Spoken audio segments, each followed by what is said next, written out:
So hello friends, hi everyone. Thank you for joining yet another day of Kumi now and our meetings. We are looking really forward for today's meeting. For this week, on the 5th, we celebrate Palestinian Child Day, Palestinian Children Day. And for this week, we thought since it is going to be focused on our loving children of Palestine, DCI is one of the organizations that mainly focuses on children. They promote and protect the human rights of Palestinian children. So we invited them to give us a speak for 20-30 minutes. And we have with us Professor Ustaz Ayed, who is basically going to be speaking with us on Palestinian children as well, from the expertise of DCI, what they have documented so far, and maybe even more. Ayed is an accountability program director at DCI, and Ayed, the floor is yours. The questions will be asked later after you finish, and we have a couple of minutes left for questions. So. Okay, thank you a lot for the opportunity to brief you about the situation of Palestinian children's rights in the Palestinian occupied territories. Actually, as you said, now we are trying to mark the Palestinian Child Day, and unfortunately, this year, the situation of Palestinian children is very difficult, whether in the West Bank or in the Gaza Strip. So far,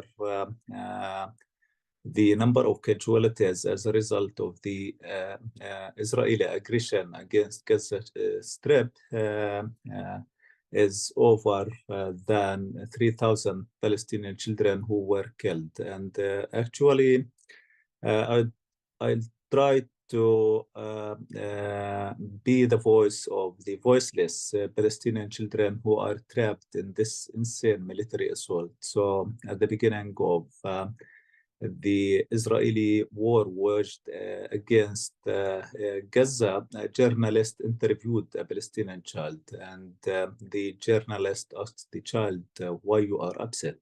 The response of the child was that the Israelis destroyed our home. So the journalist responded, so what? You will build a new one.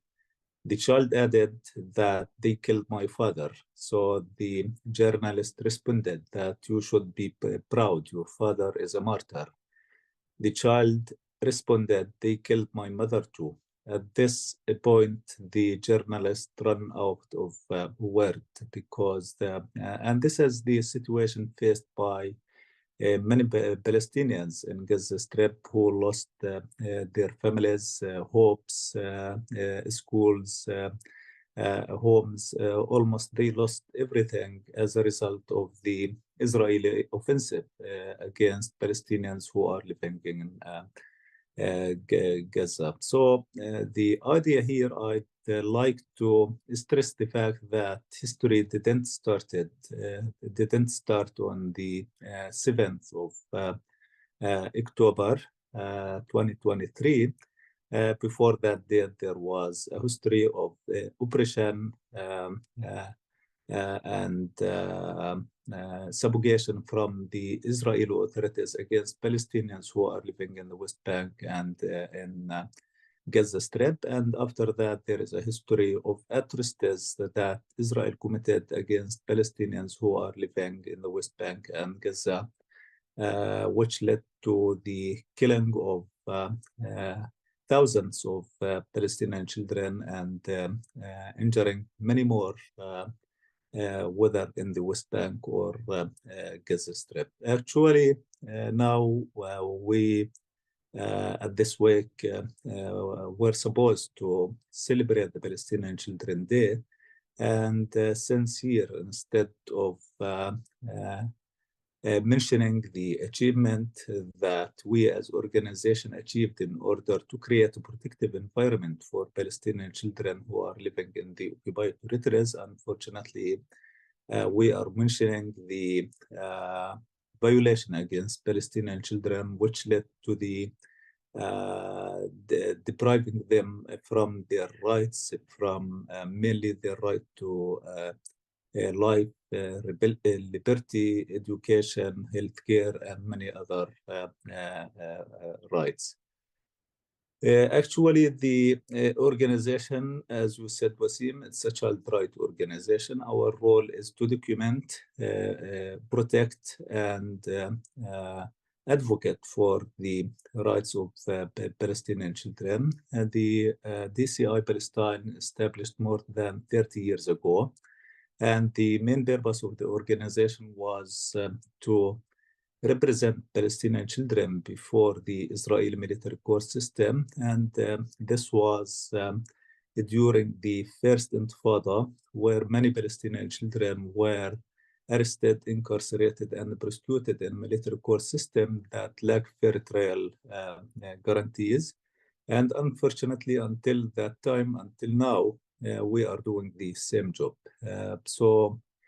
But we expanded the work that we are doing because at some point we reach the conclusion that almost it's impossible to maintain justice through the Israeli military legal system, because the whole system was not designed to maintain justice, but to suppress and control people who are living under the Israeli occupation.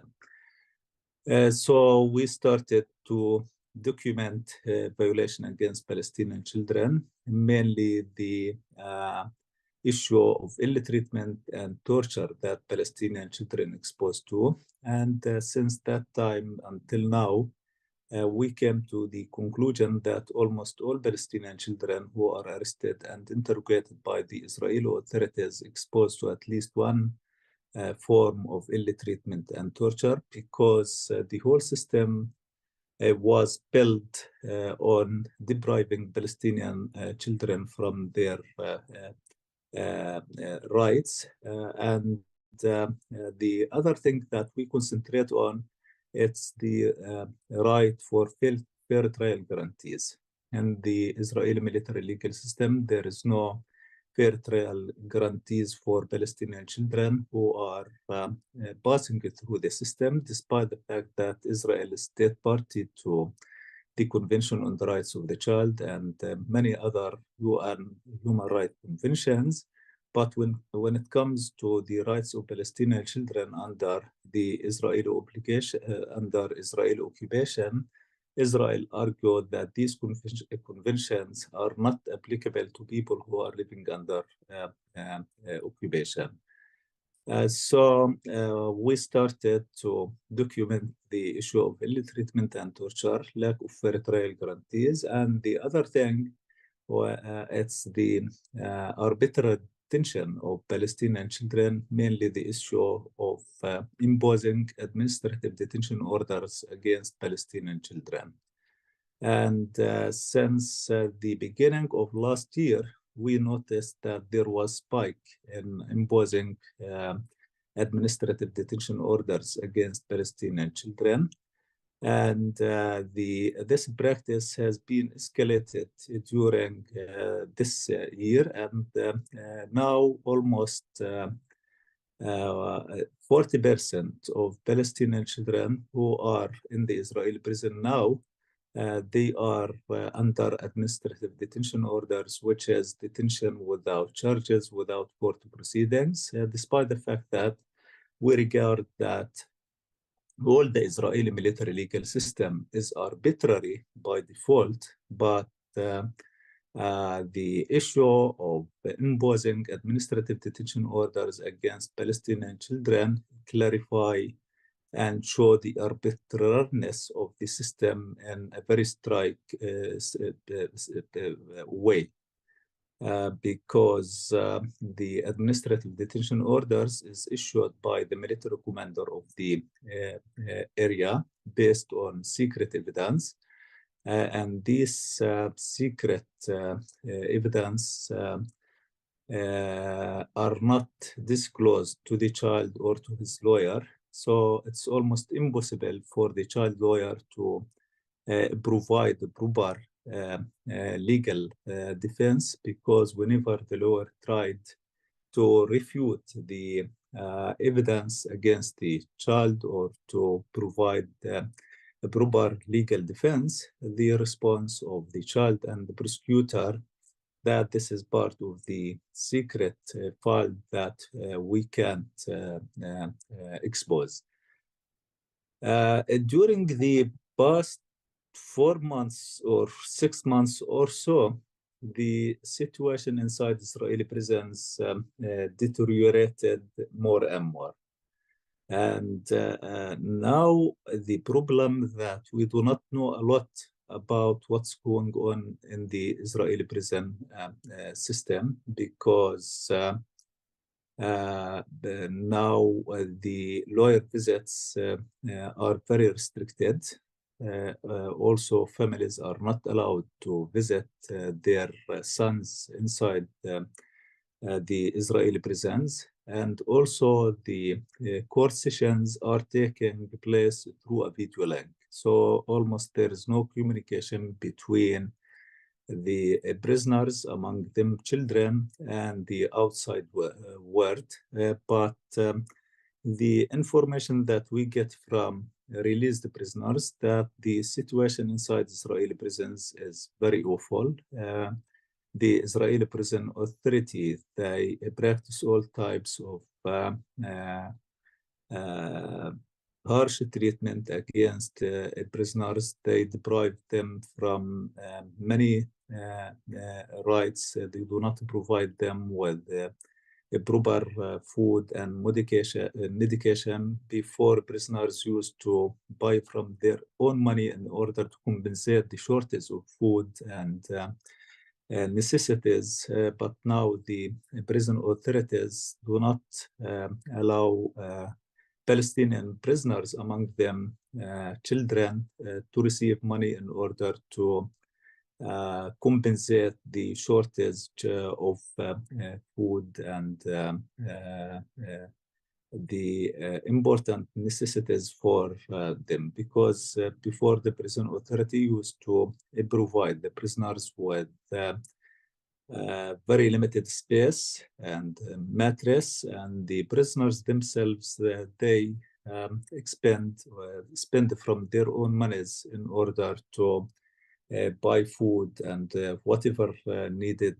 But now this issue has been stopped from the Israeli authorities. When it comes to prisoners from Gaza, among them children, almost we do not have any piece of information. And there were many attempts from Palestinian human rights organization, Israeli human rights organization, in order to know about where prisoners from Gaza are incarcerated, how they are treated, about their whereabouts. And Hamukir, the Israeli organization, submitted many petitions to the Israeli Supreme Court in order to know about prisoners from Gaza Strip, and all these petitions has been dismissed without providing any information about prisoners from Gaza. But the information leaked from released prisoners from Gaza, it tells, this information tells very awful stories about how they are treated from the Israeli authorities, and many reported that they were or their friends exposed to field interrogation and investigation, and after that they were shot at and killed. So despite the fact that the situation of child prisoners from the West Bank is very difficult at these times, but the situation of child prisoners from Gaza, it's more difficult, and the problem that nobody knows anything about how they are treated, where they are incarcerated, about their whereabouts. The only piece of information that we know about child prisoners from Gaza that appeared in the statistics of the Israeli prison service at the end of December 2023, where they mentioned that there were 10 prisoners who are classified as unlawful combatant, and this category is applicable for people from Gaza Strip.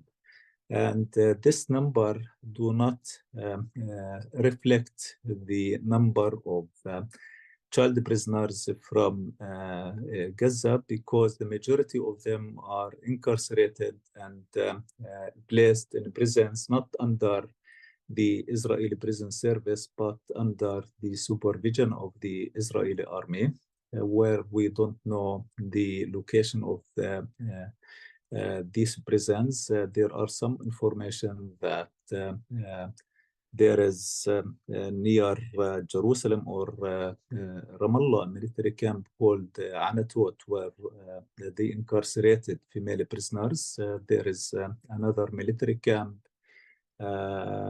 in the Negev desert, incarcerated prisoners from Gaza, and some are placed in Hasharon under the Israeli prison service supervision. But our information about the prisoners in general from Gaza, among them children, is almost very limited, and we don't know anything about them, and the Israeli authorities are not willing to release any information about their situation. The other right that the organization tried to document, it's the right to life.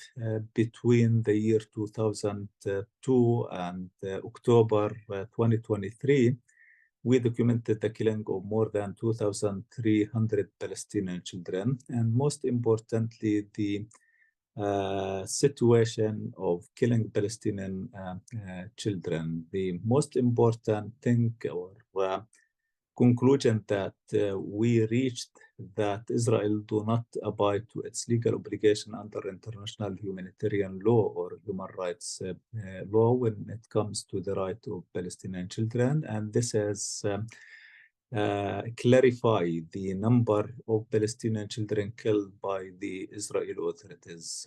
The majority of children killed during that period were from Gaza Strip, especially during military invasion against the Gaza Strip, where we used to say that Israel employed what's so-called Dahya Doctrine and Hannibal Directive. And these military tactics, it's a stark violation with international humanitarian law, because whenever the Israeli authorities activate the Dahya Doctrine, this means to target civilian areas in a very intensive manner, regardless the number of civilians who may be killed as a result of targeting this area. And this was and is still part of the Israeli military strategy against whenever Israel launch any military assault against Gaza Strip. And now it's clear that this is what Israel is practicing in Gaza now, targeting civilians, civilian infrastructure, and like hospitals, schools, evacuation centers. At the beginning of the war, Israel tries to justify or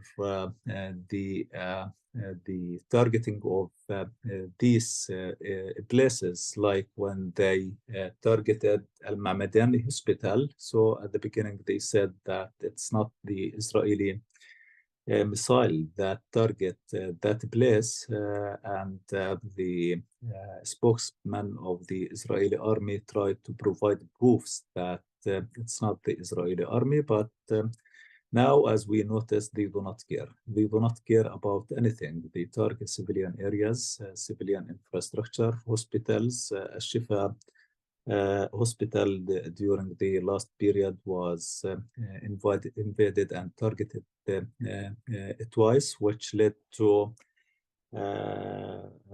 leave it operational at this time. And the same happened to many hospitals in Gaza, Strip and health centers and schools and evacuation places. So the Israeli army and the Israeli government at this point, they do not care about the international community like before, but before they used to provide justifications in order to convince the world that these are collateral damage, but during this military assault, they don't care about anything. There are many videos that shows the Israeli drones or soldiers killing Palestinians who are civilians when they were practicing their normal daily life, but they don't care about the international community. And before we used to say that Israel do what it does because there is no enough pressure from the international community to put in Israel to abide to its legal obligation under international humanitarian law and international human rights law. And the problem now that the international community is complicit in the crimes that Israel is committed, because since the beginning of this military assault and carnage against Gaza, Israel received support from many governments around the world in the form of diplomatic, political, military, financial support, which give the green light for Israel to continue its atrocities against Palestinian people. And now Israel is threatening to invade Rafah that hosts more than 1.4 million Palestinian people.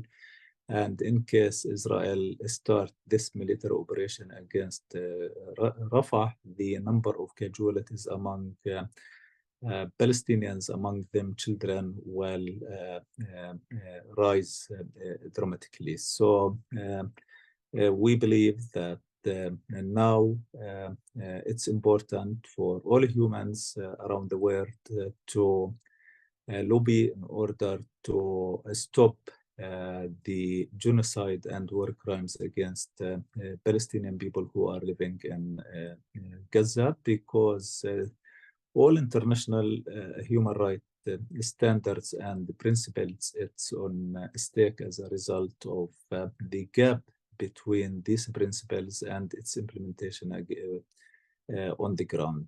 So this is the situation facing Palestinian children in Gaza, and the situation in the West Bank is not better, because since October 2023 until the end of the year 2023, we documented the killing of 81 Palestinian children in the West Bank, including East Jerusalem. And since the beginning of this year, we documented the killing of more than 30 others.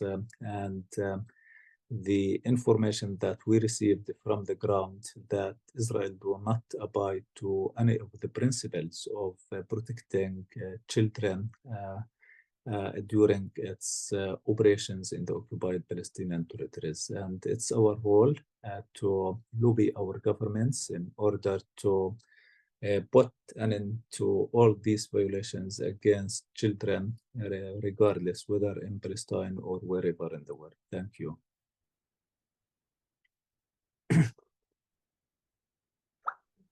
Thank you so much, Shahid. I'm sure there's a lot of information that people. I'm seeing some of the messages how it was very informative. If anyone does have a question, please either raise your hand or you could put it on the chat. I already saw one question. it was rhetorical, but it is something that it's good to understand. A question is, based on a lot of the information you just shared, is ICJ, is it aware of all this? And if yes, is it direct from you? What's the process?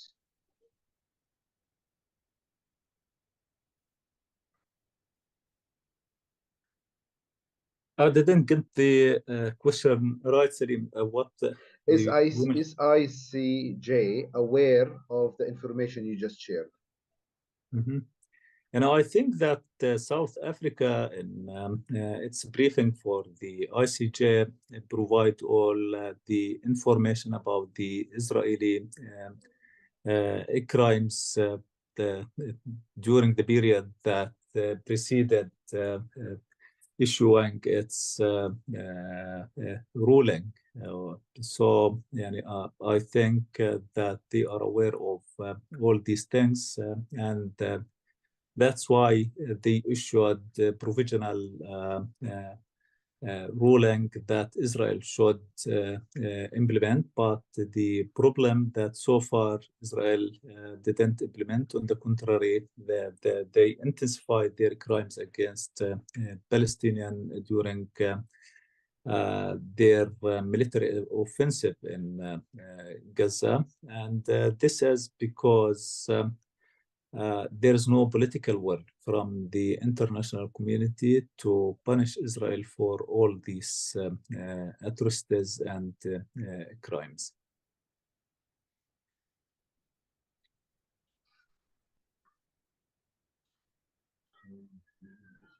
Okay.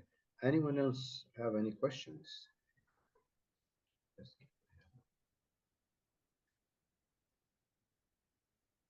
One question, how can people internationally, how can they help?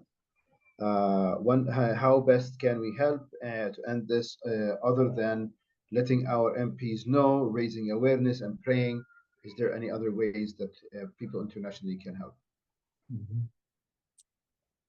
And I think that during the last 6 months, there was a change in the government positions towards what's going on in the occupied Palestinian territories. And this is because the demonstrations that filled many cities in order to support the Palestinian people. So at the beginning, everybody was or all governments were speaking about the right of Israel to defend itself, but now we start to see different position from even these governments, and this is because of the demonstration and the awareness raising among ordinary people about what's going on in the region. At the beginning, people just viewed the what happened on the 7th of October and saw Israel as a victim. But now they are seeing the crimes that Israel is committing against Palestinians, whether in the West Bank or in Gaza. So it's important for ordinary people to participate in demonstrations in order to pressure their governments to take principled stance towards what's going by the Israeli authorities against Palestinian people. So we believe that ordinary people who appoint their political leaders and their voice may make the change. So it's important to keep on demonstrating, pressuring government in order to take a position and to put an end to the atrocities committed against Palestinian people, among them children. May I ask a question? I don't know how many of the people know but I saw some related questions a little bit to a question that I have, which I, as a Palestinian, want to know more about this something specific. Is it right that there is a difference when we say Palestinian children and the age of a child, specifically within the Israeli military? I don't know if you understand my question correctly. Mhm. What I know is usually we know internationally the child is 17 and under. I think under the Israeli military law, it's different. Actually, there was two ages of majority. One under the Israeli military legal system, which is applicable to Palestinian people, and one under the Israeli civilian system, which is applicable to Israeli children. But at some point, as a result of the mounting international criticism to the Israeli practices, and it was very easy to show discrimination through providing this very simple example. Israel raised the age of majority under its military legal system from 16 to 18. So now, in theory, Palestinian children and Israeli children are defined as everybody below the age of 18, while in practice, despite the fact that Israel in the year 2011 raised the age of majority for Palestinian children from 16 to 18, but Israel or Israeli military legal system didn't provide Palestinian children with any new rights. So in theory, they define the child as this, but in practice, they are treating Palestinian children in the Israeli military legal system as adults. There is no special protection for Palestinian children. They exposed almost to the same treatment. They appear before the same military legal system, despite the fact that Israel introduced what's so-called the Israeli juvenile military courts. But since its inception in the year 2011 until now, we are monitoring the conduct of the Israeli juvenile military courts.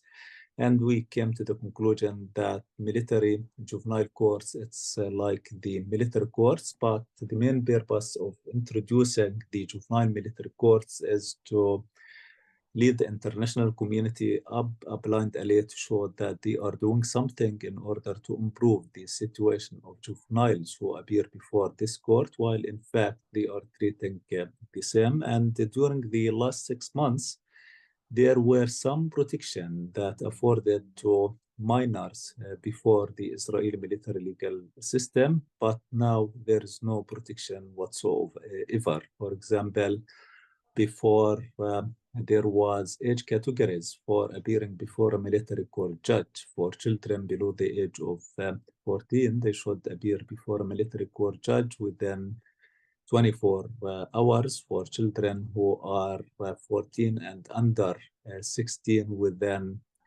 36 hours. For 48 hours for children who are 16 and under 18 within 72 hours. But since October, all children appear before a military court judge within 8 days. So there's no special protection for any group of children under the Israeli military legal system.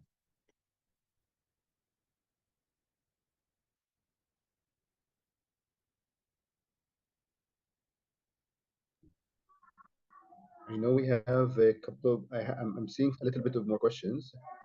I just want to make sure we still have time. Ton, do we have time or is it now? Yeah, we can have one more question, I think, and then we can transition to the action. Okay.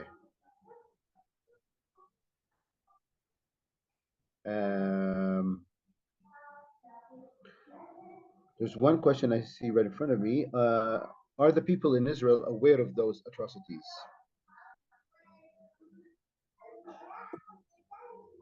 Yeah, I think that the Israeli government tried to market what they are doing in the occupied territories as for the own good of the Israelis who are living in Tel Aviv.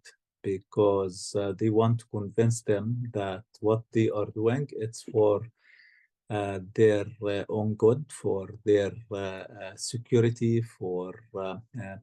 and Israel justify all these practices under the pretext of security. And here it's important to note that security, it's not a neutral mission. It's part and parcel of the ideology of the state. And in Israel, militarization almost it's everywhere, not just in the occupied Palestinian territories, but even in Tel Aviv and in all Israeli cities.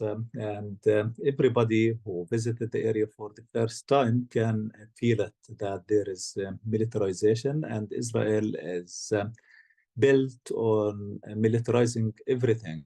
And it's leaders who established the Israel state put it in a very blunt way, that one of them said that we are a group of settlers, and without the combat helmet or the barrel of the gun, we can't build a house or plant a tree. So militarization, it's everywhere. And the Israeli government is trying to show that all what they are committing in the occupied Palestinian territories, it's for the own good of the Israeli citizens.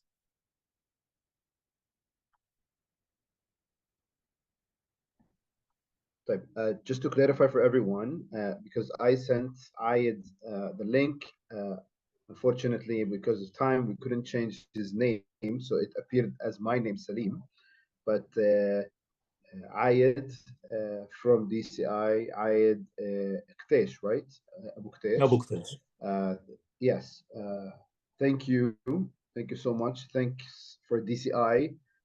I personally did have the privilege to work the last 2 years with DCI as a consultant, and I was very fascinated of how much documentation, documentation of many things, and the work they do is in a, as we say, top notch. It's very well done.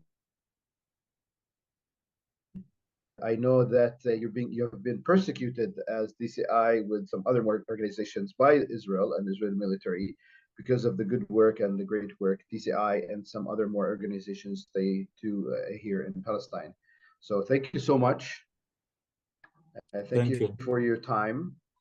I know you're traveling, so we really all appreciated that you, even amidst your traveling, you did have the time for us. And we wish you good luck in your time and your travels, safe travels as well. And yeah, we will continue our second part of the call, but thank you, Ayed.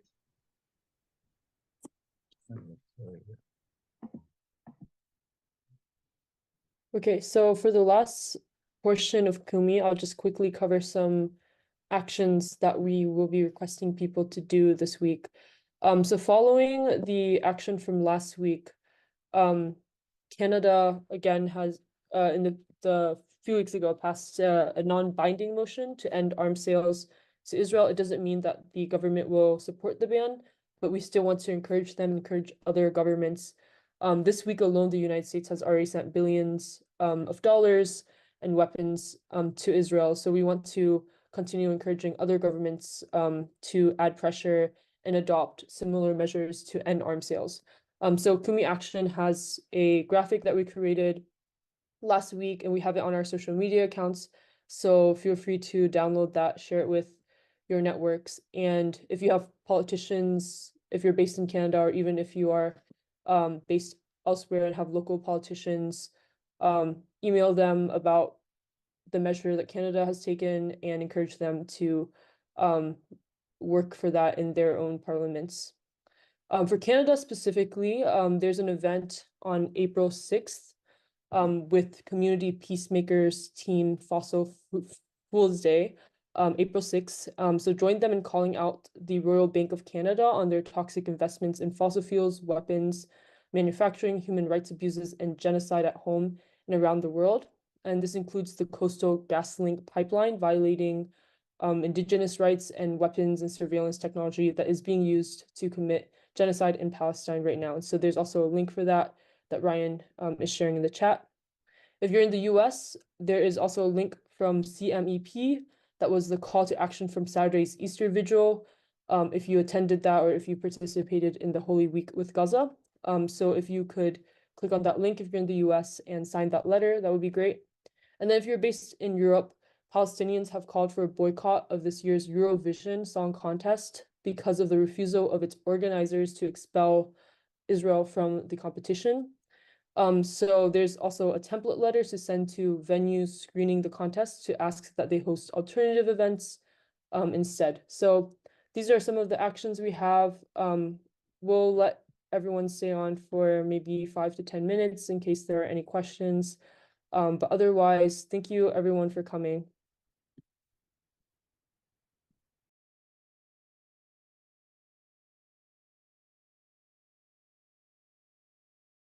Okay, so I hope everyone has completed or at least started the actions. Remember that all of our actions and information about Kumi can be found on Sabil's newsletter and then also Kumi Now website. And then if you have any actions you want to share with Kumi, like feel free to send it in the chat or send us an email. So thank you everyone. We appreciate all your work and for you guys attending every week. Thank you.